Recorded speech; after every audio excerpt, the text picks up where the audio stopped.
Welcome, residents, to the Dr. DC podcast. My name is producer Richard, and across from me is the doctor himself. Shibuya. No, I said that already. Fuck. I'm such a fucking idiot. If you're going to do this whole new thing every No, week. I don't take notes. Clearly. Not even for myself. Do it again. Welcome, residents, to the Dr. DC podcast. My name is producer Richard, and across from me is the doctor himself. What's up? You've done that. Fuck. Do it one more time. Okay. Welcome, residents, to the Dr. DC podcast. My name is producer Richard, and across from me is the doctor himself. Narf! Well, Pinky, it's time for us to do the podcast. Hell yeah. Is that your Neil deGrasse Tyson impression? Well, Nikki. Wait, nope. Well, Pinky, it's time to look at the universe. Neil deGrasse Tyson is like an impossible impression to do. It's just talking. Because it's neutral. Even in Key and Peele, when they do that sketch about him, it's like, it's not an impression. You just have to be like, that's what this Neil deGrasse Tyson's going to sound like. It's just talking in a deep voice, very slowly, and quite intentionally. Yeah, and ruining movies. Yeah. Yeah. Each week we talk about the weird and wonderful world of DC while fielding questions from listeners like you. Yeah, baby. This week we're talking about big bitches. No. We talk about big bitches this week. No, not exclusively. Whoa. Whoa. Yeah. Listen, I love a large lady. Oh, we all love large ladies. Michael, we're back. Yeah, we're back. We're back from the terrifying liminal space we were occupying. It was terrifying, but also arousing. At least we were together. Always together, forever in hell. Jacob Michael in the morning. That's Troy Knapphead. Never mind. Yeah, we're talking about big powers. We're talking people. about giant size characters, baby. We're gonna have a giant size load of fun. Yeah, that's once a week. The way that you shit, giant sized and once a week. No, I shit more than once a week. Usually, all giant sized. Yeah. If anything, I'm shitting more. Pixar didn't happen. You had your chance. Subscribe to the Patreon. Yeah. But I want you to see my dick. Subscribe to the Patreon and go back to January, a truly deranged month of episodes. Yeah. Didn't think it could get weirder. We were in a weird place, I think. Yeah. We were in a weird place.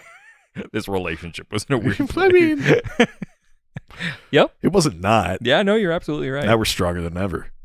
Speaking of, why don't we get into today's episode? Let's fucking do it. I'm just assuming there's no news because I trust that you would have figured that out. I mean, I don't really look for the news anymore. Huh. And if there was... There's no news-related coupons. No, but it's a way for me to stop whatever we're doing. Yeah, sure, true. God, I mean, there's still like 5 months left of the year. Who knows? Who knows? Who knows? I do actually have a very clear plan for what I'm going to do with them. Do you actually? Oh, yeah. That's very funny. I know exactly when and where I'm going to use it. That's the best possible news I could hear. Is that I put thought into our relationship. He likes the gift. Yeah, this is the only two... Give me the receipt then if you like the gift. Yeah. You like the gift. Give me the receipt. Yeah. First question comes from Facebook. Going to the face in the book. Going to the Facebook. First question comes from Jamie Edmund, who asks, what exactly is chemo, and is he compelling in a way? First of all, his name is Camo. I mean, that's not how it's spelled. It's spelt fair. Yeah, the character's not called Chemo.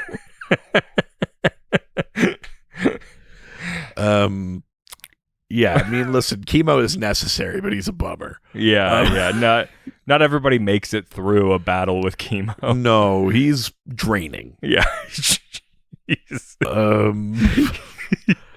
Most people opt out of it because they just don't want to deal with the suffering. Jesus. Good Lord. Can I just a little aside, can I tell you the funniest chemo joke I've ever heard? Oh, yes. It's in some interview with Robin Williams, and somehow the discussion, he's talking about he had heart surgery. Yeah. And they put him on propofol. Sure. And he goes, he said, it's called Milk of Amnesia. That's the stuff that Michael Jackson was on, but he was taking it to fall asleep. Yeah. And he goes, taking propofol to fall asleep is like doing chemotherapy because you're tired of shaving your head.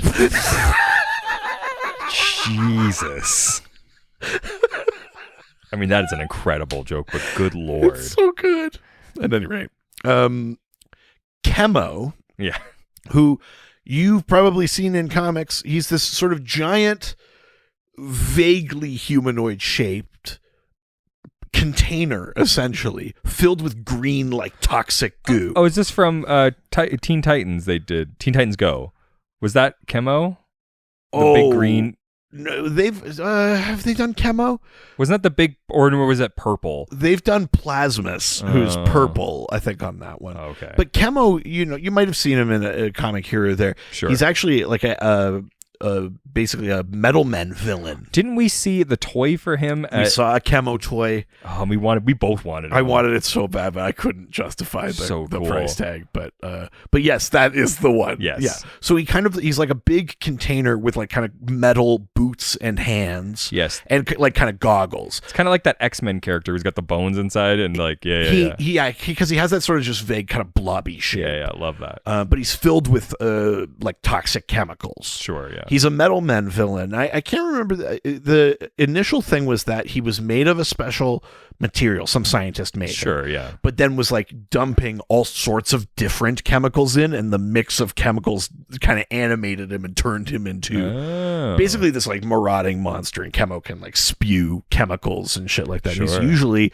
depicted as being giant. Sure. Kind of building size, sort of kaiju-esque, ranging from, quite large to like true like King Kong kind of. Oh, okay. There's been sort of different levels of Chemo, but he's generally depicted as being quite large. Mm-hmm. In the New 52, they retcon Chemo a little bit, where it's not just a bunch of chemicals that become sentient. It's that one of Dr. Magnus's responsometers, the machines that bring the Metal Men to life, that take their like physical attributes and turn them into personalities, falls into a vat of random chemicals. Oh. So Chemo has the same responsometer thing in there. He's a good adversary for the Metal Men because different chemicals do different things to different metals and stuff like that. Interesting, sure. And so he can actually kind of hurt them physically. Chemo was used as like a biological weapon during Infinite Crisis. They dropped him on Bloodhaven. Jesus. Yeah, which is super fucked up. Yep. Amanda Waller at one point like mentally took control of Chemo, so Chemo was vaguely like Amanda Waller shaped for a bit. Sorry, what's the question? Just what's his deal? What exactly is Chemo, and is he compelling in any way? I think Chemo is, as a character, not compelling, because the Chemo doesn't have a character. He's a mostly mindless monster, or he's a tool being used by other people. Sure. But Chemo is a super compelling, like, visual, and like a cool kind of set of powers or a cool challenge to different heroes. Absolutely. He's basically a giant, near indestructible vessel of every kind of toxin and chemical. Yeah. And to cut that loose on a city is like, that's a significant level of threat, because you can't just, even if you just punched him, you leech all that stuff like you got to be a little bit creative when you fight him and stuff like that. But like, it's not like Chemo was like, my name was Daniel Chemoson until I felt like he has no motivation. He has no, like, he's not a character. He's less of a character than Doomsday. He's a tool. Like Doomsday has a more interesting history, you know? So no, not that compelling, but great, like, in Such a cool visual. In the like foundations of what makes a cool comic book thing, Chemo's great. Such a cool like look and design, and a great kind of adversary, and makes an awesome toy. Like, there's like, he's cool in all those kind of fundamental ways, but there's like zero depth. You got to think of him more as like a tool. I Yeah, think, yeah, than, exactly. anything else. It's cool in storytelling the way that like a tsunami is cool in storytelling, where it's like, holy shit, but you're not like, what's the tsunami's deal? Like, you know what I mean? Sure, Like, you never ask that question. I just want to get everyone wet. Hey, listen, I hear you, Mr. Tsunami. Yeah, you and me both. Yeah. You want to get a drink, Sue? Tsunami? Tsunami. Cool. Hell yeah. Yeah, that character will stick around. All right, let's leave Facebook and head on over to Threads. Threads. You have like a thing for No, Threads. I've taken... I don't want anything good to go to waste. So I've taken the Twitter one and I made it a Threads so one. clean. And now it's even easier for me to do. Yep. Threads. I was at a kid's birthday. The tip of the tongue, the teeth, the lips. Tip of the tongue, the teeth, the lips. Red leather, yellow leather. Red leather, yellow leather. I was at a kid's birthday party yesterday, and there's that funny moment whenever there's like toddlers around, and the birthday cake comes out, and one of them has to blow the candle out, and all the kids want to obviously blow it out. Obviously, yeah. And so I watched the moment where like the one kid who it wasn't his birthday goes to like blow it out, and the dad like has to stop him. Yeah. And I'm like, that was a good catch to the dad. And he's like, honestly, he's like, the kid doesn't even know how. Like he blows like this. Well, yeah, they just end up spitting all over the cake. Yeah. I was also at a birthday party this weekend. Wasn't invited, but was a kid's. But it was a kid's. Don't worry, it was a kid's birthday. I mean, with any kid's birthday, it's typically your kid that's invited, not you. Oh yeah, I should have brought her. Yeah. Just keep escalating. Yeah, that would have made it seem a lot more normal. Yeah. I was watching the original, like the Zach Galifianakis Live at the Purple Onion special. Oh yeah, I remember that one. And there's a joke where he goes, you can't look like this and get a table for one at Chuck E. Cheese. It's a great joke. That's a good one. All right, first question from Threads, which comes from really rolls off the tongue. Actively doesn't. Ty Jarris, who asks, Marvel has Giant Man, Goliath, Stature, etc. Does DC have any legacy giant heroes? Oh, like legacy, more than one. See, it's interesting because, like, you say legacy, and my instant thought is to talk about Atom Smasher. Sure. Al Rothstein, who's the godson of the Golden Age Atom, Al Pratt, except that Al Pratt had no size altering powers. He was just a small guy that punched a lot, and he was called the Atom. Sure. And then there's, a version that had like a kind of nuclear punch. There's a couple of versions of Al Pratt across the multiverse. But Al couldn't grow. Ray Palmer, who took the mantle of the Atom, shrinks. Sure. And then Ryan Choi, his legacy character, also shrinks. Atom Smasher is the only one that grows, like gets giant size. So I don't know that counts. You know what I mean? Like, it's not a legacy. It's not like a lineage of people using the same power. Is that what they mean with these? Is there multiple giant men and Goliaths? I think. Because I thought they just meant like old, like from the past. Well, I mean, Giant Man was Hank Pym. Yeah. And then presumably Scott Lang after. Oh, okay. Sure. Don't know about Goliath. Let's see. A legacy thing. Let's think of other big characters. I mean, Giganta doesn't really, because there's only Giganta, particularly. Oh, Henry Pym was Goliath. Clinton Barton also. Hawkeye? Yeah. Oh. He used the Pym-size changing gas to adopt Goliath's powers and identity. Shortly after him, Hank Pym was Yellow Jacket. Bill Foster, Eric. Yeah, I guess, they do mean it like that. I mean, listen, we can't get into Marvel. You already used that coupon. But, let's Gim Alon, Colossal Boy in the Legion of Superheroes. It's just him. It's not like another Colossal Boy. So there really isn't that. any legacy characters, eh? Not in that sense. Yeah, I know. Of like, I'm a giant character and now you are that giant character. Sure, yeah. There's not really. I mean, Elasta Woman on the Doom Patrol, it's just her. I might be missing someone. I mean, the piece I'm not accounting for here are just characters that are just larger and then having someone take, like, the new gods or certain new gods canonically are larger than people. Yeah. You know, like, so I'm not counting that. I'm kind of just trying to think of people that, like, have the power of growing or the tech to allow them to grow or something like that. But no, I actually can't think of, like, a legacy version in DC. Interesting. Yeah. I mean, we talked about this even a couple of weeks ago when we were like, you know, like, DC has a couple of magnetism characters, but, like, nowhere near the profile of Magneto. Of course. But then conversely in Marvel, like, where are the fast people? Sure. And DC is, like, lousy with fast characters. Yeah, Not just speedsters, but just people that are fast. Totally. You know? So it's just interesting, like, which things, like, have hooks in which places. And I don't know that there's a particular rhyme or reason to it. Except for just good writing and... Or it's just, I don't know. It's just interesting. The next question, I'm pretty sure Josh is just asking this mostly based on getting to ask it this way, but I do like the question. Okay. The real Josh Gill asks, which character is a grower, not a shower? Who is the best example of a shower, not a grower?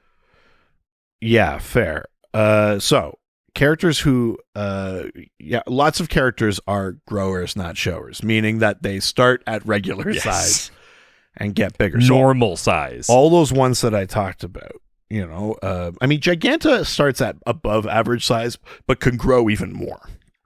But then Atom Smasher, Colossal Boy, well, most versions of Colossal Boy. There was one version of him that started enormous and then he'd shrink. And he was actually called Micro Lad, but that was like one particular. Did he go to small or normal? No, he would grow to normal size, but for him, that was micro. So he called himself Micro Lad, but that's just one very specific version of him. There's and then characters whose main power isn't, like, size alteration, but they can do it. Think of, like, magical characters. Shazam, like Captain Marvel, has grown to enormous size when he's had magic channeled into him. Okay. The Spectre could grow to, whatever. So, like, any of those kind of, like, celestial characters get, like, their size is whatever they want it to be. Sure. You know, they're not a big character. They're just all, like... Yeah. And there's kind of a thing, too, about, like, at different planes of existence, when you maybe move down the planes to, like, just the world, you're just projecting a version of yourself. Like, a version of yourself comprehensible enough is smaller. Like, what is the true size, for example, of the Spectre? Sure. A being that is God's wrath. How big is the Spectre? Mm-hmm. No idea. But we've seen different ways that manifests on Earth. You know, all of those count as growers because they pick a size and then they can extend from there. A shower, someone who just shows up and is large. There's all sorts of characters. So, I mean, we start with maybe just a bit bigger. You have a character like Darkseid. So Darkseid has the same thing. Like, technically there was some New Gods book where they were like, part of what the boom tube does is adjust your size for the dimensional plane. Sure. So it would take people from Earth and make them bigger to be on Apocalypse or New Genesis. Okay. And it would take the New Gods and make them smaller to fit on Earth. Oh, okay. I don't know that that's still, like, quote, canon. Sure.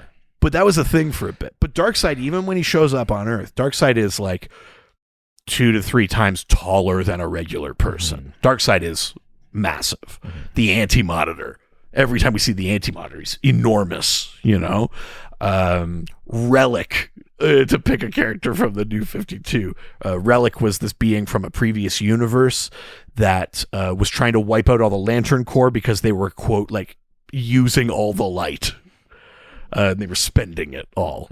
Relic is enormous.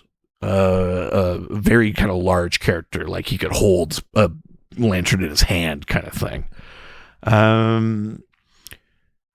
Those are all characters, and that's just the sizes they exist at. They don't do any kind of growing, shrinking thing necessarily. They just exist at large size. Yeah, the biggest difference is that they have a harder time finding clothes that fit. I mean, it's true. Yeah. Any kind of god, Gog, I think, showed up and was quite large. He was an old god. Yeah. Yeah. But man, you see him in a pair of jogging pants and a pair of gogging pants, more like. Oh, hell yeah. Hell yeah. But yeah, those are some examples of growing and showing, baby. Yeah. All right, let's leave Threads and head on over to Instagram. Now we're going to Instagram, take some questions and answer them. See how natural that was? Threads, right to Instagram. It's like nothing's changed. No. The same, if not better. Well, first question comes from Keegan Steedman, who asks, Atom Smasher and Black Adam have such an interesting dynamic and history. Why do these totally different characters work so well together? Yeah, their friendship is an interesting one. You know, when Black Adam has that kind of period of time of sort of turning face, kind of working with the JSA, and then obviously that doesn't work out because he's Black Adam or whatever. And the JSA is, Hawkman is a little maybe too stringent with some kind of rules and stuff like that. The relationship between Black Adam and Atom Smasher is interesting. Atom Smasher always kind of has this sort of like, I guess you'd call it like an inferiority complex kind of thing. Black Adam is actually kind of like a source of confidence for him. They bonded. Black Adam is like, like you have like power and worth. You see that the world is complex and that you can't be good all the time, or things like that. And it might even be slightly predatory, but like Al Rothstein hears that and he goes like, yeah, like sometimes I fail, but that's because I have, you know what I mean? Sure. Like it's almost kind of like an excuse thing. What's interesting about that relationship is that it is a relatively genuine friendship, but that at a certain point, Atom Smasher has to realize that when he chooses Black Adam's side, he's actually made the wrong choice. He eventually has to see that and that he can't rationalize his way out of it and things like that. And yeah, I think it's interesting because it's not that they both go like, we 100% exactly agree on the way the world is. He thinks he does. But when he sees Black Adam and his methods in practice, he kind of goes like, like he realizes that there's too much collateral damage. Totally. We're not gods. We can't treat ourselves as gods. All that kind of thing. It's an interesting relationship. I think a pretty cool friendship. And what I like about it is that it's not 100% one way or the other. Like I think even when he comes around, he still values Black Adam. He's just like, we're never going to agree on this. It's almost a version of the kind of relationship that Hal and Sinestro now have.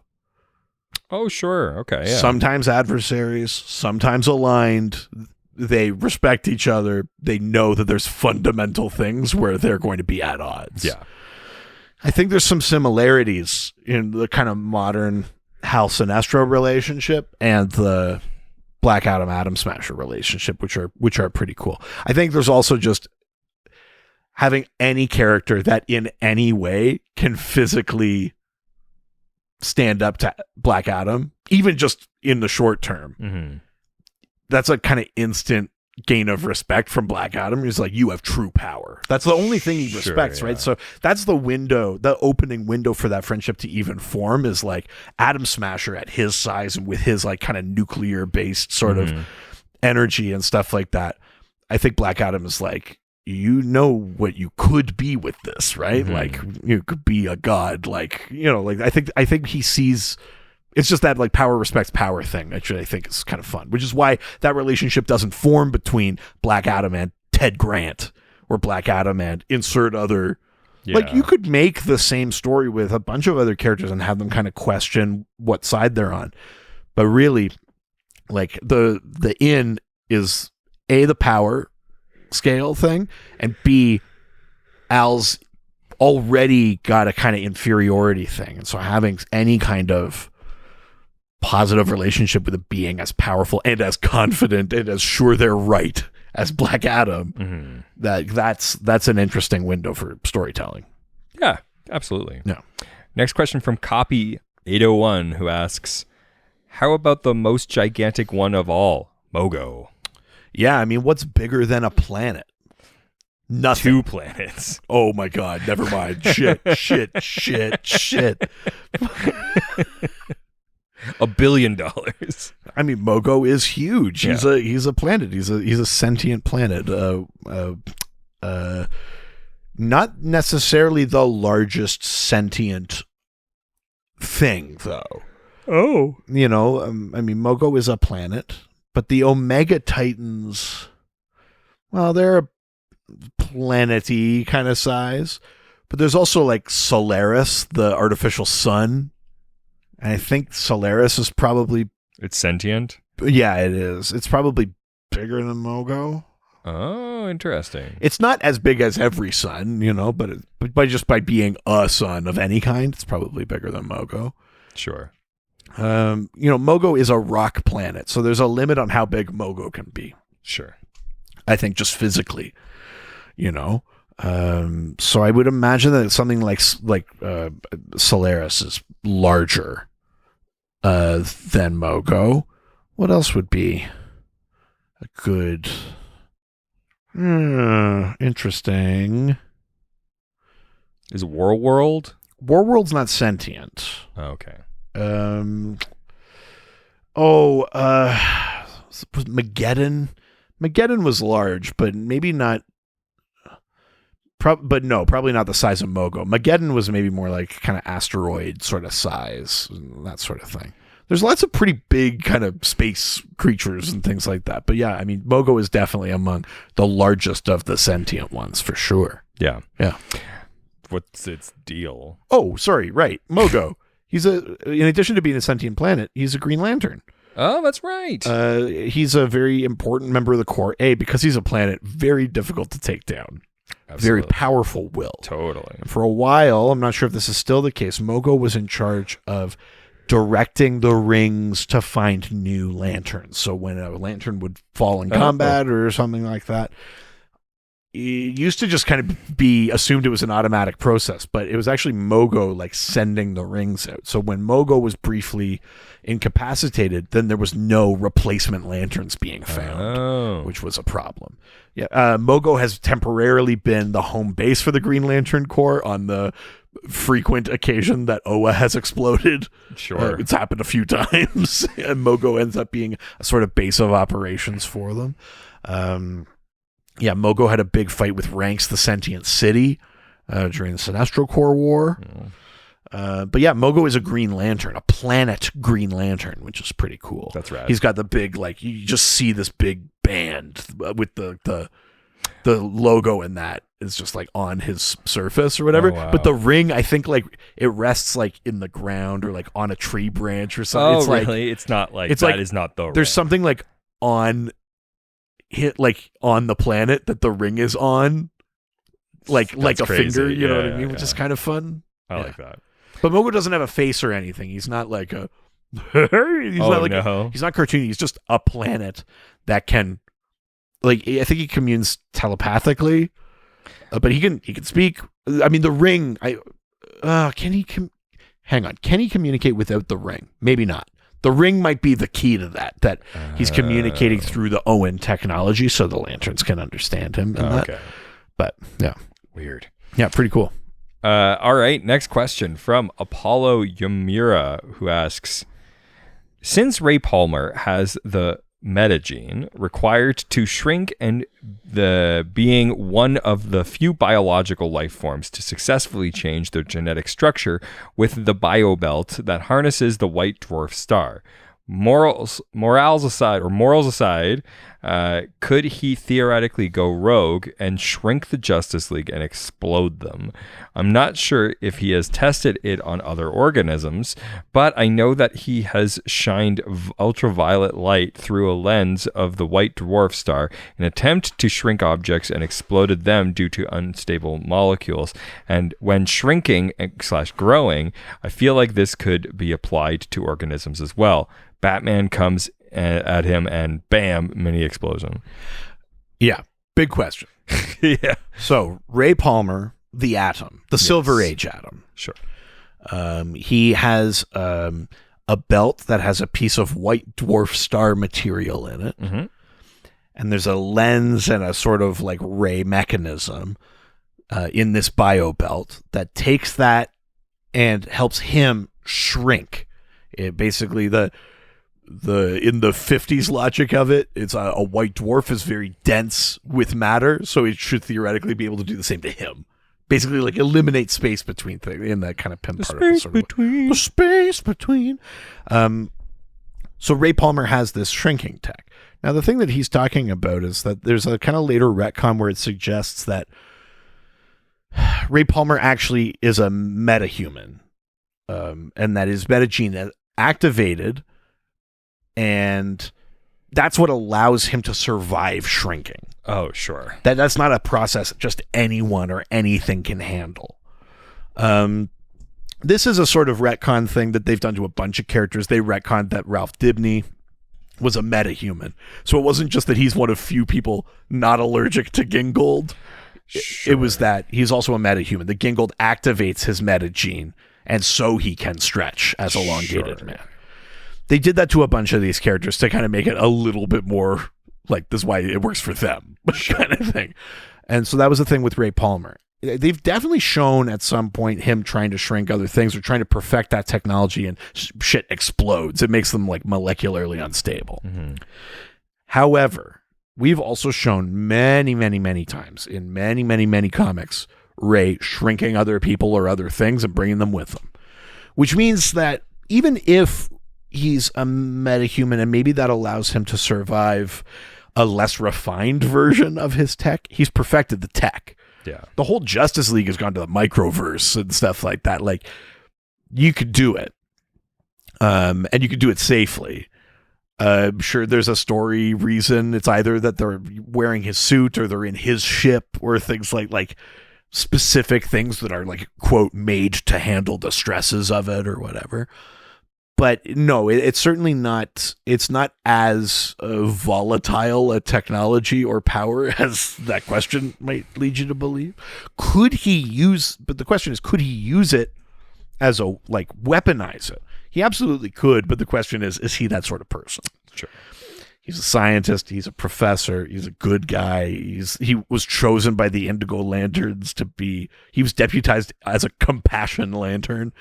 Ray Palmer's not really the guy to be like, I'll unstably fuck with your molecules. Yeah, sure. He's not that guy. Could it be used that way? Absolutely. And I'm positive that there must be a story of someone tampering with the belt or taking his technology and misapplying it or something like that. That must be in there. But Ray himself probably wouldn't do that. Totally. Yeah. All right. Next question from Nick Durr, who asks, so, what about the Mighty Endowed? Asking for my Bazonga gobbling friends. You're going to fucking love this. Okay. I'm going to try and remember this. The Mighty Endowed, I believe... Are you going to talk about Dr. Manhattan? Because my brother's going to lose his fucking mind. No.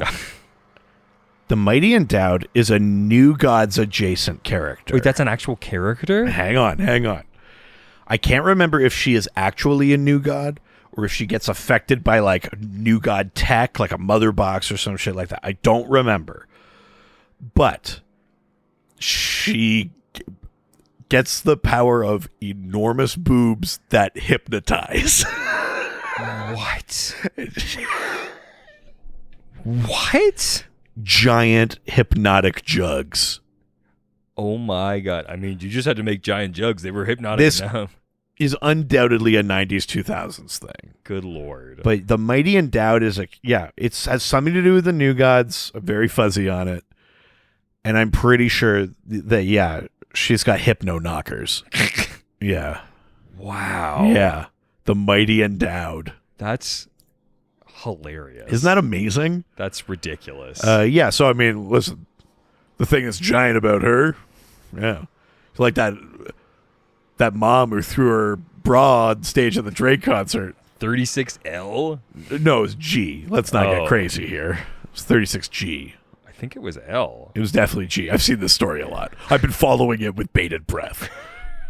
I couldn't tell you anything about that UAP hearing, but I know. We defined that girl. Yeah. Listen, I have all of my apps just attuned to like large ladies news. I get it. Listen, all right. Next question. that's the thing I'll miss the most about Twitter. The hashtags. Yeah, hell yeah. Garrett Harmison, who asks, Validus, what's his deal? We got a bunch of fucking stumps of ourselves this episode, huh? Yeah, truly. So Validus, you might have seen this character before. So he's a member of the Fatal Five, which are a legion of superheroes' enemies. Validus is this kind of giant that has a helmet with like a giant mouth, but then otherwise it's clear and you just see his brain. Okay. So he's basically just this giant like chompy mouth and a brain on a huge body. And he could shoot like psychic lightning and stuff like that. And he's also very strong and very ferocious. And he's largely a kind of like Solomon Grundy, kind of just like a monster you point in a direction kind of thing. Yeah. He's not like monologuing. He's not, eloquent or speaking. He's just kind of like lizard brain kind of like Chemo, but more interesting background. But Sure. yes, that idea of essentially just like a monster you point. sure. Talking about well endowed. Jesus. Hey, I got a monster to point right here. The interesting thing with Validus is that he's actually the child of Lightning Lad and Saturn Girl from the future. Yes, we've talked about this. Kind of aged up, Yes. made evil, and back in time. Sure. Which is why his powers are both psychic and lightning. Of course. But yeah, so Validus was like stolen from them as a baby in the future. There's a timey-wimey thing. Stolen Validus. Yeah, the Fatal Five has stolen Validus. Jesus Christ. That's pretty funny. That's pretty good. Yeah. The dorkiest joke I've ever made, but yeah, stolen Validus. That's good. Put that on a shirt, baby. yeah, I respect stolen Validus. Jesus. But yeah, so he actually has a very kind of tragic backstory and stuff Chemo doesn't have, Sure. So Validus is more interesting that way. But yeah, member of the Fatal Five, so like a pretty big Legion of Superheroes adversary. Yeah. Yeah. Awesome. All right, next question from Eventobot, who asks, who can grow the tallest in the DC universe? Who can grow the tallest? Would that be like Spectre? Objectively, it has to be a kind of like celestial, omniversal kind of character. Has to be something like the Spectre or like the Anti-Monitor or Perpetua or like those kind of characters that are operating at like spinning universes on their fingertips and shit like that. Like, obviously, they are enormous and they can project themselves into our universe at whatever size they fucking want. They are objectively the biggest, but that's not quite the same as like how much can they grow? If anything, they just show how small they can get by fitting into universes. Sure, yeah. But if we're talking about a character who can expand and grow, who has the upper limit of that? I think Colossal Boy is a good candidate for being among the larger. So Gimalon, he actually is from Earth, but in the 31st century. There's a few different versions of him. One is not from Earth, or a couple aren't from Earth, but Yeah. for the most part, Gimalon, he gets a radioactive meteorite, gives him this power to grow. Colossal Boy can grow quite large. Giganta and Atom Smasher tend to get to kind of like not skyscraper, but like tall building size. Sure. That's, and it tends to cap there. We never really see like Giganta like step over a mountain or some shit like that. I We wish. never. Oh my God! Step over my mountain. we never really get that. Same thing with Elasti-Woman. When we see her, I mean, theoretically, she could probably grow way more. Rita Farr has, I think she has the potential for almost kind of like, quote, limitless kind of growing. She's on the Doom Patrol. But we normally just see her in that kind of like building size. There's some shorthand that we use for sizes of things. There's a character we haven't talked about yet that is asked about in a future question, but I'm going to mention right now. Started on the Super Friends in the 70s, but there's Apache Chief.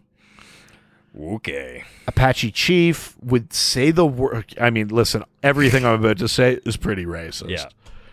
Apache Chief would say the word Inukshuk and then could grow to whatever Those size. things that are connected. Yeah. They have nothing to do with each other other than they were both here first. Yes.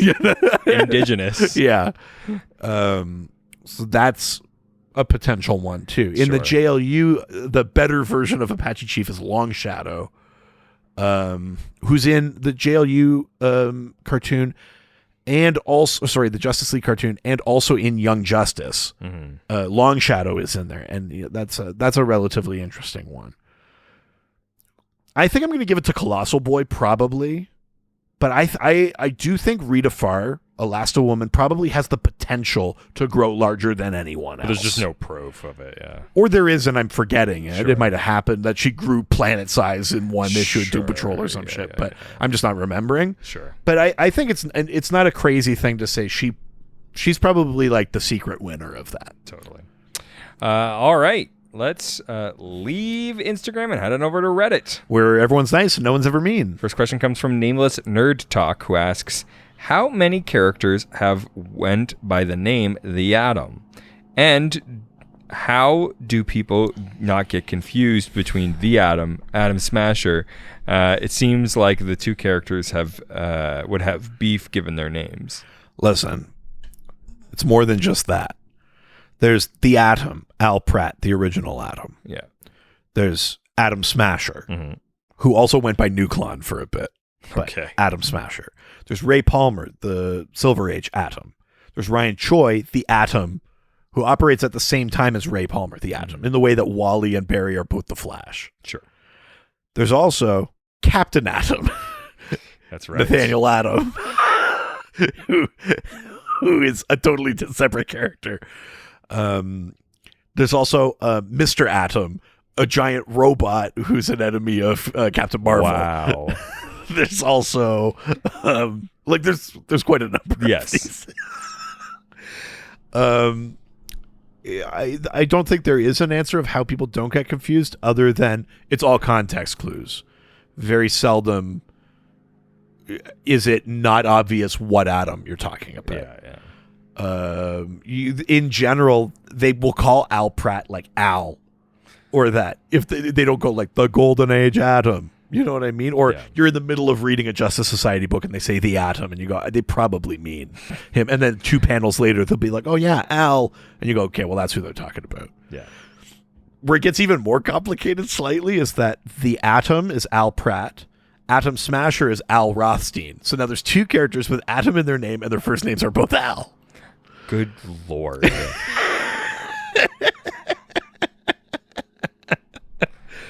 So have they ever addressed it? Like, specifically? the characters ever met each other and are like, they've met. I mean, Al Rothstein is Al Pratt's godson. Sure. And Al Rothstein gets his powers from his grandfather, whose name is not Al. Sure. But he but you can call me Al. He was called Cyclotron. Yeah.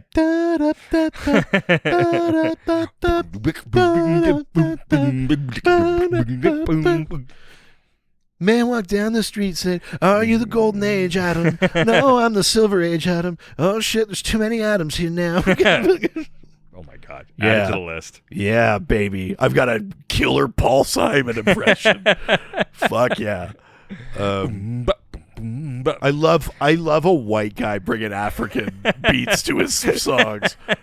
Nothing weird or problematic. Yeah, there. looking at you, David Byrne. Looking at Peter Gabriel. Yeah. Fucking Paul Simon. Fucking Sting. Yeah. Fucking Looking at you, The Clash. Did the Clash do that? Well, they did the whole reggae thing. Did the Clash do reggae? Yeah, that was like their whole the London Calling is just a bunch of like fucking reggae. Oh, I just like London Calling. Yeah. Oh shit. Well, gross. Yeah. At any rate, it sometimes comes up. Some of these characters know each other quite well. Some do not. Yeah. But no, I mean, generally, the context is relatively clear who they're talking about. And, I think the people writing it also understand that it's weird. And so it tends to be written in a way that you can follow. Totally. Yeah. All right. Next question comes from Not I Noobmaster 69. Nice. Who asks, technically not DC, but thoughts on Elastigirl from Amalgam Comics. Honestly, I liked her character more than her Doom Patrol counterpart from the little I read of her. If I remember correctly, so Amalgam Comics, that was the one where DC and Marvel were squished together. Sure. It's not a crossover. It's that what if there was one universe that was both of them? Oh, okay. Not that they both coexisted, but that's the universe with Dark Claw. Okay. His name is Logan Wayne, and he's Sure. both Batman and Wolverine. Okay. There's Iron Lantern, there's Doctor Strange Fate, there's Yeah. their amalgamations. Sure. I'm pretty sure Elastigirl from Amalgam is Rita Farr from the Doom Patrol, Yeah. Elasti-Woman, and Janet Van Dyne, the Wasp from Marvel, put into one. Weird. So she could both grow and shrink, I think. But truly beyond that, Sure. I don't remember a ton about it. But I'm pretty sure that's the mashup. Okay. I mean, I like Rita Farr. You're not going to convince me otherwise. I think her character's really interesting. I'm a real sucker for the kind of tragic thing of the Doom Patrol. Doom Patrol's a team that I really, really love. I love reading them. I don't really know that much about the Wasp, certainly not from the comics. So I don't know what I can bring to that side of it, in a comparison thing. But in general, if I'm comparing a mainstream superhero to something like the Doom Patrol, I'm likely going to enjoy the Doom Patrol more. The one thing I'll say, though, is that all those things I love about the Doom Patrol, Rita is seldom at the center of them. Like, Sure. Rita she's been a member of the Doom Patrol as long as there has been one. But that first era of the Doom Patrol was weird, but mainstream. Okay, yeah. When we get into these, like what we think of as like the quote real weird crap, a lot of that's not about Rita. It's about Cliff or Jane or Coagula or Rebus or Dorothy Spinner or all these kind of other characters. Easy. I didn't say anything. Easy. I didn't say anything. Just know. I know. Richard reacted inappropriately. It's not usually about Rita. Even Milk Wars, that we read a few weeks ago. Yep. Rita just pops in back into continuity at the end and goes, "I'm here. Yeah. I've been here the whole time." And they go, "Okay, I guess." Yes. So I will say that as much as I like her character and stuff like that, it's not necessarily unfair to say that she's not as interesting as the rest of the Doom Patrol. Sure. I'll give you that. But I know and remember nothing about the Amalgam version, so I can't really compare them. But all right, next question from Eldritch Slut, who asks, cool. Oh my God. Perpetua awoke something inside of me. Which giant character would you want to step on you? Okay, so first context, and then I have an aside, and then we'll get into it. So, for context, Perpetua. Yeah. So let's think of the scale of the multiverse. There's the parallel Earths, the orrery of worlds. Then we've got the sort of realm of the gods, heaven, hell, apocalypse, dream, nightmare, all those kind of things. And then beyond that, we have the overvoid, and that's where the monitors are. And we learned that there is actually 3 of them. There's the overmonitor, who handles the positive matter universe, the main universe, or like main universes. There's the Anti-Monitor, whose domain is the antimatter universe and kind of at the fringes of reality. And then there's the World Forger, who's down in the dark multiverse, taking these kind of ideas and broken versions of stories and forging worlds. And if they're solid enough and good enough, they make it to the positive matter universe. And if they're not, they descend and they get broken down into constituent parts and he makes a new world. Sure. Those are the three monitors. That is the mechanism of creation in the multiverse. But who made them? That's Perpetua. Okay. Perpetua is she's one of what I think we can only call the hands of the Omniverse. She's one of the creators. Each, hand makes a multiverse, and they're supposed to make them for good. Perpetua made ours for bad to take over. And through crises and all that, there's basically been a fight to correct the multiverse to make it good, even though she intended it to be bad. That's at the heart of death metal. That entire event is about that shit. Yeah. So Perpetua, when we see her and she gets released from behind the source wall and all this kind of shit, she always appears enormous. She's got like galaxies and universes like around her as a necklace. Whoa. She's this enormous character. She kind of has like... She's sort of like skeletal almost, though. Like, yes. She kind of makes me think... Like, she has the physique of... who's the bad guy in Emperor's New Groove? She's got like that kind of physique. I don't know if you're looking at a picture of Perpetua right now. No, I have. I know what she looks like. Yeah. But like that's kind of her deal. That you see her ribs and shit like that. That said, wood. Very tall lady. She's got some bazongas. I don't know that she specifically awakens anything in me. Yeah. She is about as large a lady as you can get in creation, though. Sure. She's one of the hands of the Omniverse, so that's way up there. Sorry, what was the question? Sorry, that was just the context. I have my aside. Yes. I remember my aside. Yes. You're getting way too comfortable right now. Well, listen, I have to. Okay. Uh-oh. My aside is... I'm not saying this to be like Mr. Progressive, but if you're too skinny, I'm no longer that into it. Sure. There's like a threshold. Yeah, there's like there's a lower threshold, on how attractive I find someone, even if you're like super attractive. At the point where you start crossing into like thin, I go like, I'm a shape man. I need shape. I'm a shape man. I'm a shape man. I drink your shape. God, I wish. This is me writing an Ed Sheeran song. I drink your shape. I drink the shape of you. Yeah, there you go. Yeah, fuck yeah. So, Perpetua, not my type. No. So then the third part of this is, what was the question again? Is there a character that you would want to step on you? Right. So I've talked about Perpetua.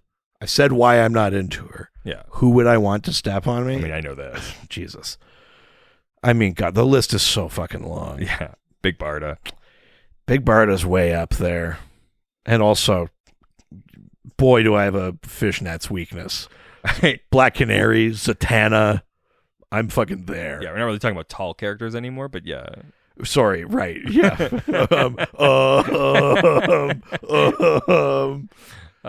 Giganta is a absolute smoke show. Yeah, it can be. Yeah. I think Wonder Woman's the big one. Yeah, she's not that tall, but tall enough. Sure. She's like 6 feet tall. No, I mean it's Big Barda. If we're talking about a character that is like noticeably like above average height, size kind of thing, it's got to be Barda. Yeah, as my girlfriend is very tall, it's easy. Nice. Easy. Just saying. Hell yeah. Listen, height is a head turner. Yep. Yeah. Absolutely. Can't help it. And other things. Easy. All right. Let's leave Reddit and head on over to the Doxcord. Fuck. Wait. The Doxcord. Heading over to the dock. I wanna dox you around. Well, I scored. Well, I scored. I wanna dox you down. Oh my God, that was another thing. I thought of you and I wanna dox scored for granted. I could feel my wife looking at me while he was. I was looking at you through time. I'm okay. Shameful thing to admit here, but you know spoilers for the Barbie movie here for the next 10 seconds. Sure. You know the part where he's singing that song, and then it goes 4 hours later, he's still singing it? Man, was that me and my university girlfriend? Yeah, obviously. Like my first girlfriend in university. Yes, absolutely. She was like always playing her guitar. We like both loved all the same music and that. So like a lot of that shit. That I was like, oh, it's bad to be this. Yeah. Uh-oh. All right, first question from the Doxcord from the marvelous Ryan, who asks, is Giganta still a damn dirty ape? Hey, fun fact about Giganta is that for a few versions of her, from the Golden Age and Silver Age, she was technically an ape. What? So, first version, if I'm remembering correctly, she transferred her consciousness accidentally or on purpose into like a mutated ape. And then the ape like did its hair and shaved or whatever. It looked like a woman. It was supposed to be like a weird kind of like missing link kind of thing, sure. I think. Pretty sure that's the Golden Age one. In the Silver Age one, she transfers her mind into a super intelligent, or she is a super intelligent ape, and then she transfers her mind into a person who can size change. Mm-hmm. So she isn't actually an ape, but now in the body of a human with a metagene for size alteration. Okay. And then there's another version where she is a human. The ape thing is pretty underplayed. Or she had transferred into an ape and then transferred back out into a human with the size alteration thing. I'm going to say it. Ungapachka. Some of it, hell yeah. But there is I can't remember if it can't just be in the show. It must also be in the comics. I'm pretty sure she had a thing with Grodd for a bit. Okay. And the whole premise of it is it's okay. She was an ape sometimes, maybe. Yikes. Yeah. But yeah, now her name is Doris Zuul. But she's in the body of someone named Olga. And that's the person that has this metagene. Okay. But it's the consciousness of Dr. Doris Zuul who can size change and things like that. There is only Zuul. Yeah, there is no ape, only Zuul. Yes. Yeah. Weird. Yeah, pretty weird history. I'm super fuzzy on some of the specifics, but I'm pretty sure that Golden Age one was like she actually was in the body of an ape, or actually was an ape that just looked like a woman because it was supposed to be some kind of thing about like missing link, like evolution, like some shit like that or whatever. Yeah. So no, she is not currently an ape, but I think her mind may have spent some time in an ape. All right. And depending on whether or not I'm remembering that Grodd thing correctly, an ape may have spent some time in her.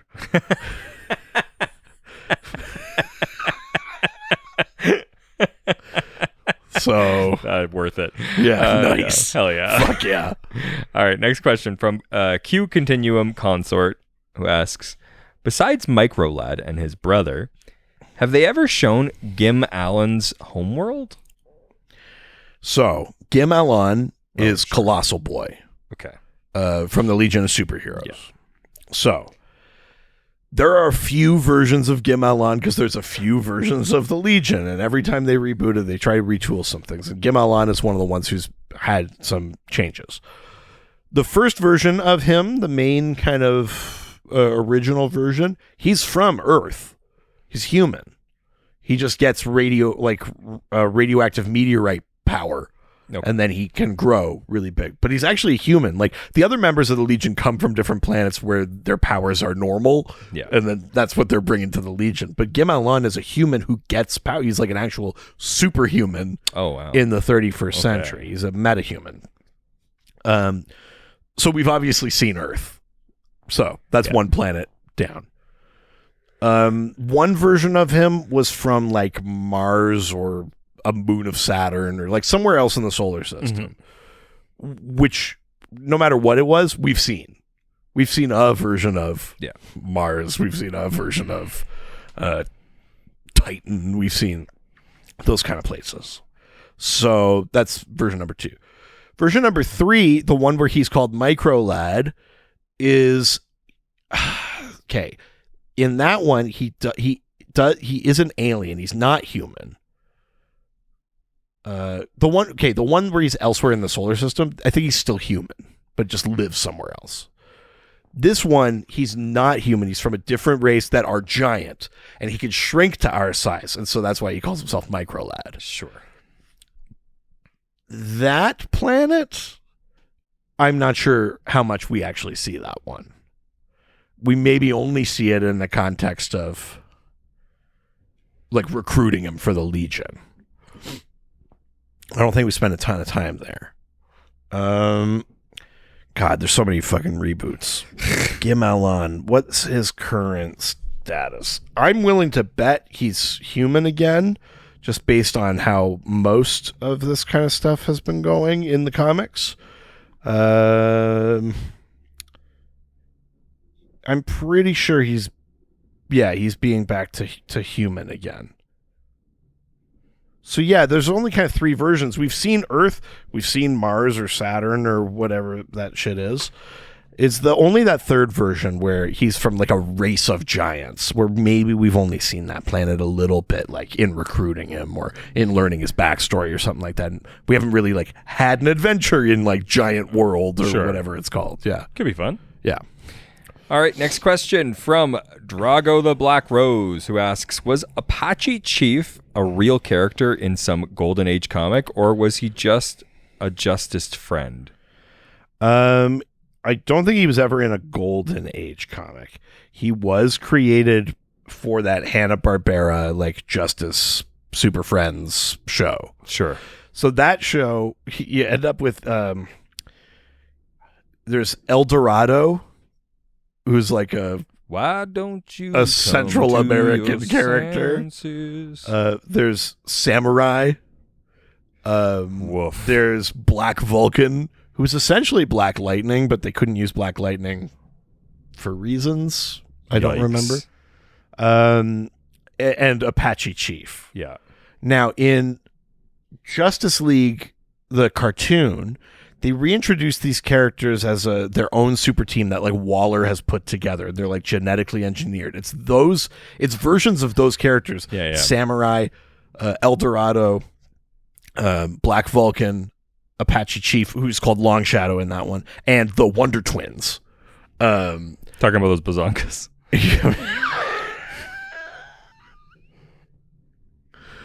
Whoa, you see those Wonder Twins? They're gonna make me gleek. Jesus.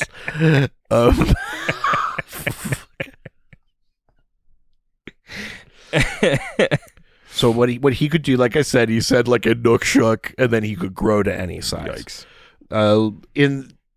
In that cartoon and in Justice League, he actually grew to that size. In Young Justice, you see these versions of these characters are like kids that are being like captured for their metagenes or whatever. And but in that one, Long Shadow, he doesn't grow. He just becomes the center of like a giant kind of like astral form. Mm-hmm. So it's a slightly different version of that power. Those not Black Vulcan, but I'm pretty sure most of the rest of those characters have made some kind of comic book appearance since. Okay. But they started on the show. Like many things, started elsewhere and then got moved to comics. Mm-hmm. And Apache Chief is in there too. I'm not even really sure if Apache Chief is like particularly canonical, but he could be. There's nothing to say he would. I'd hope they just call him Long Shadow. It's a slightly better name. Yeah. But yeah. All right. Next question comes from Commodore Multi Sanchez, who asks, do the Omega Titans count as giants, or are they on a different scale? So the Omega Titans, I mean, anything counts as a giant if you're small and seeing it. Sure. You know, like they don't go like, are we giants? Well, no, we're the same size as each other. Sure. Yeah. I think you're normal, man. I still think it's kind of fucked up that you're doing giant voice. Well, that's just your opinion. Oh my God. I think it's good for comedy. And, listen, I'm a comedian. I'm supposed to push boundaries. Yeah. You can't see anything anymore. Yeah. Oh God, you and your woke mob. You don't want giant voice. Giants can sound like anything. No, they can't. They sound like this. A thing I saw the other day, which was like, Jesus, made me like a fictional dirtbag. yes, the more accurate you are with an accent, the more racist it comes off. I mean, what's that video? We must have shared it to each other a few times now. About it's just some white kid that like grew up in fucking Shanghai. Yes, so he speaks fluent Chinese, and then also speaks English with an accent. Yes. It's not his. He grew up there. That's what he speaks. Yes. But then he just like anywhere else, he looks so fucking racist. Yeah. He's speaking in English, and he's just like, I really feel bad for that kid. It's so not his fault. So funny though. What the fuck were we talking about? Oh, the Omega Titans. So after the events of Dark Knight's Metal, the Justice League use Element X, which is the 10th metal. It's like the metal of creation. They use that to stop the Batman Who Laughs and stop the Dark Knights, stop the Dark Multiverse and Barbatos from invading, and they do all of that, but that amount of power cracks the source wall. And when the source wall cracks, it releases these things called the Omega Titans, who then, in a little mini thing called Justice League No Justice, there are 4 Omega Titans, and they each have like like one is like truth and one is what magic or not what, 7. No, there's only 4 because Jeff Johns wasn't involved. Oh, sure. And basically heroes and villains from across the DC universe have to team up to basically defeat these Omega Titans, who are essentially going to destroy these kind of like 4 pillars or whatever the shit was happening. It is all basically a very like over-involved setup to the new status quo, which is Lex leading the Legion of Doom, believing in the cause of Doom and trying to free Perpetua, the Justice League and the totality and trying to like harness the good energies to counter that and keep the multiverse on a path of justice.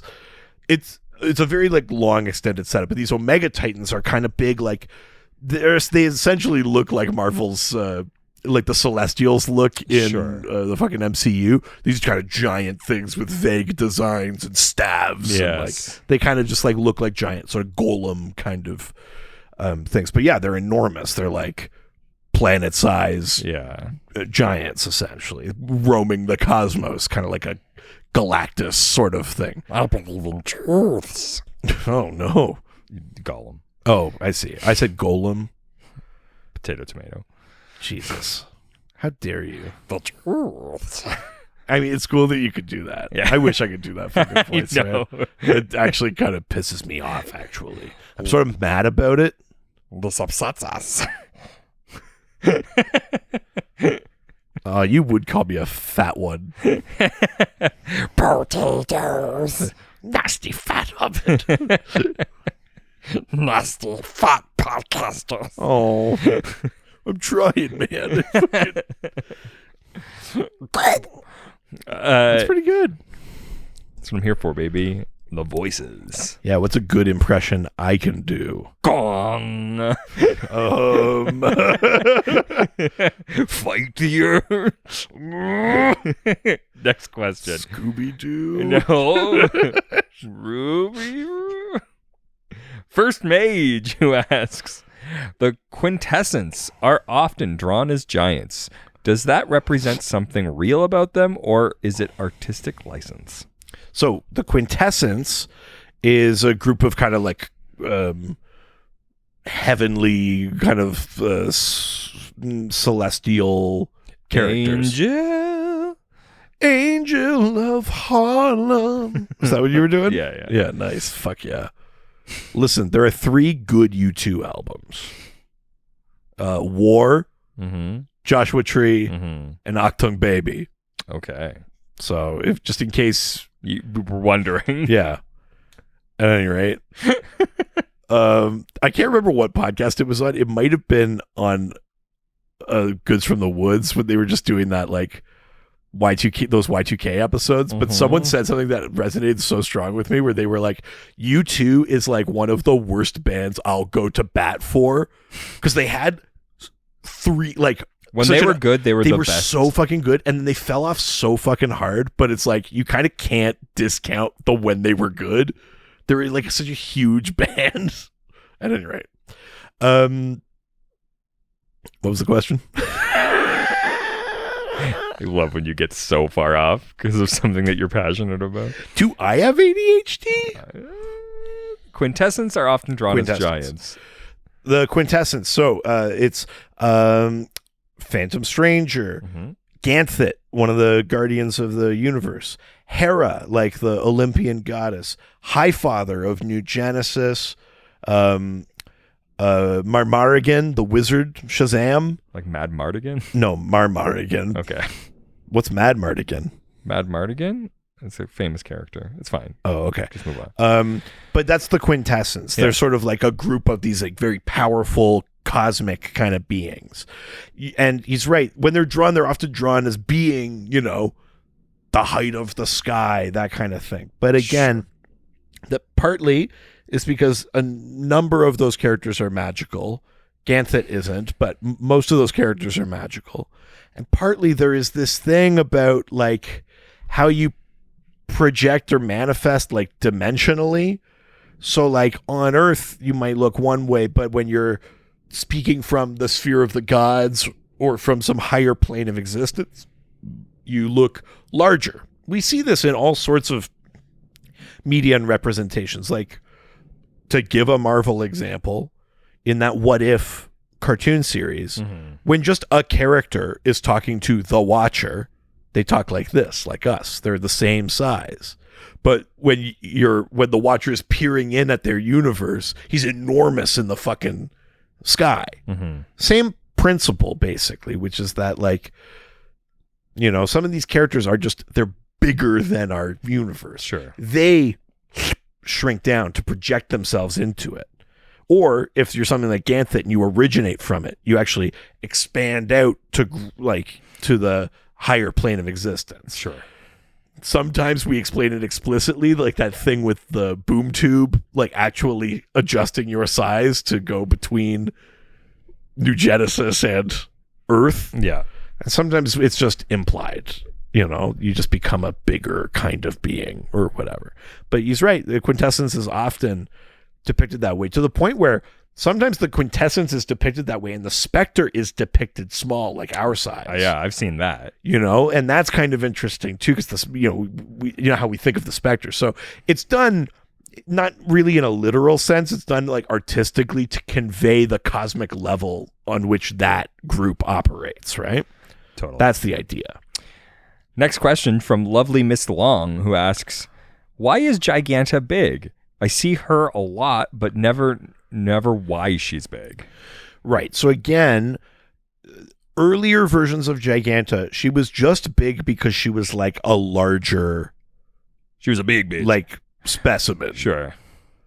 The version of Giganta where she actually grows, she has a size alteration ability, a metagene. Yeah. Her consciousness is occupying the body of this woman, Olga, who has this metagene. Sure. Dr. Doris Zuul didn't actually have that herself. So she's occupying this body. The body has a metagene that allows her to grow to building size or whatever. So that's the thing. That's the mechanism that lets her do that. And just to recap, because it's probably been a while since we talked about it, the metagene is the idea in DC that the reason that some people get superpowers from traumatic events or things like that, where it's like, I got electrocuted and now I have lightning powers, is that there's actually a genetic mechanism. There's a latent thing in people called a metagene, and extreme stress or trauma or whatever can unlock it. And sometimes it gives you a power related to the thing that's unlocking it, and sometimes it doesn't. But that's the DC's kind of internal mechanism for why some people get electrocuted and die, and some people get electrocuted and get powers. Sure. Is the metagene, essentially, is usually the difference. Why a chemical experiment ruins makes one person blind and gives another person, super sight or something. Yeah, exactly. That's a DC thing, is the metagene. It's from the last 30 or 40 years of comics as an idea. And so it's kind of interesting because what we're talking about when we talk about Giganta is this scientist, Doris Zuul, has figured out this kind of consciousness transplantation, which is not a new thing. Ultra Humanite does that. Mm-hmm. That's what Ultra Humanite's famous for. He put his brain into a giant white gorilla. Yeah. Doris Zuul kind of did the same thing by accident. There was some sort of machine thing. Something goes wrong.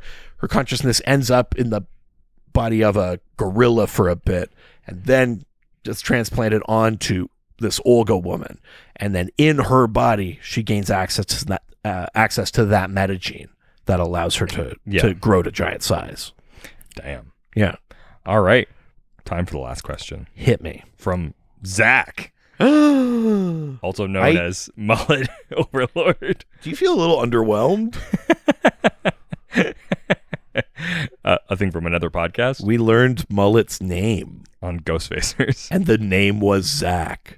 And in the beginning was the name, and the name was with Zach, and the name was Zach. And it wasn't good. No. Let there be Zach. All right. Zack Attack! Zack Attack asks, do you prefer Al Rothstein as Nukon or Atom Smasher? Jesus. Nuklon. Well, he spelled it Nukon. Yes, he spelled it that way. Oh, I thought you were... Mullet, you idiot. I thought you were not doing that anymore. You were just copying and pasting as without format. Don't question my methods. Until you make a mistake. How? Also, you spelled license wrong then, too.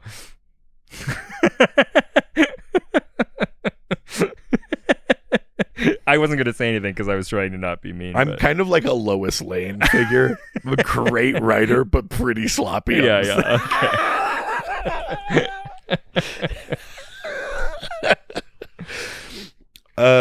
Do I prefer Al Rothstein as Nuklon or as Atom Smasher? They're basically just two different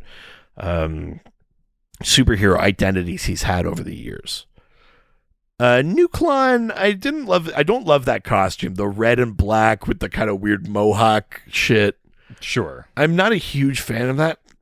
I think the Atom Smasher suit and look is really good. Yeah, I like it. I love the blue mask. The blue and red and yellow is such a classic color combo. His just a little design and shit like that. I think it's hard to improve on that for that character. So in general, I prefer Atom Smasher. I also think the name is better. Yeah. Nuklon is fine. We get he's got some kind of nuclear, but Atom Smasher, really what's his powers? Grow big and punch. It's a good name for him, the Atom Smasher. Yeah. It's kind of I don't know. It's cool. It's very evocative. It's very visceral. It does comic booky stuff. Nuklon, I don't know. It feels like we got to turn a script in at 4 and it's 3:50 and we didn't name our nuclear character. Have we called him Nuklon? Sure. And, it kind of feels like that. Atom Smasher feels just more. It's got the whimsy of comic books to it, so it's hard for me to kind of argue with that, I think. Absolutely. Yeah. Well, that was the last question. Wow. We would love to hear from you, residents. Well, at least send us questions. Yeah. Do we have a theme for next week? Jesus. You don't fucking let up, do you? No, it's almost like I say this every week, allowing you to be prepared. Do we have a theme for next week? Listen to yourself. At least you're being chill about it. I'm fine. I'm good. Even. Like your argument we had a few days ago. I don't even remember all that. Your response to me saying, "At least you're being chill about it," you said, "I'm not chill. I'm right." I do. Yeah, why be chill when you could be right? Oh, we were talking about AI. That's what it was. Yes, and you were definitively wrong about it. Settle down. I'm right. I'm right, and it's normal. It's the way I react is totally fine. No, since you're so fucking smart, why don't you pick a theme for next week? Cat characters. Interesting. Yeah. Cat or cat adjacent Yes. characters. So we're talking about your lanterns, your that's wildcats. Perfect. Yes. Talking pussy next week. Oh, hell yeah. Galore. Yeah. Well, Whoa. that'll be this coming week on Bonding Time. We're finally at Holy Goldfinger, shit. baby. Wow, it's like we planned this. Yeah, But we it'll didn't. be pussy galore next week when we talk about cat characters. And my wife's on. Real cats, cat themes, Yeah. anything like that. Let's do it. Hell yeah, there we go. You can interpret that however you will. That's absolutely. Well, not however you will. I don't know, like, listen. This guy's a pussy. This is the Dr. DC podcast. got No more tact. lewd questions. I think that should go without saying. Yeah, but I here we know are. it doesn't. Here So I we am are. saying it. So you can ask those questions through our various social media platforms. Yeah, Dr. DC podcast on Facebook, Threads, and Instagram, Yeah. at Dr. DC on TikTok, Dr. DC podcast at gmail.com. If you want to send that in an email, you can go to r/Dr_DC. It's our subreddit. Visit our website, drdcpodcast.com or .ca, or send us a voicemail, 208-917-3238. That's 208-917-DCEU. If you're nasty, which of course you're not, because we have the nicest fans around. Yeah, and we said that we don't do no lewd. lewd questions Yeah. for Pussy Week. Yeah. Do you hear me? I swear to I God. shouldn't even have to say I'll it. turn this podcast it's, around. It's Pussy Week. What could you Yeah. possibly do? No lewd questions for the pussy-themed episode. I can't wait for Twat Month. You better not.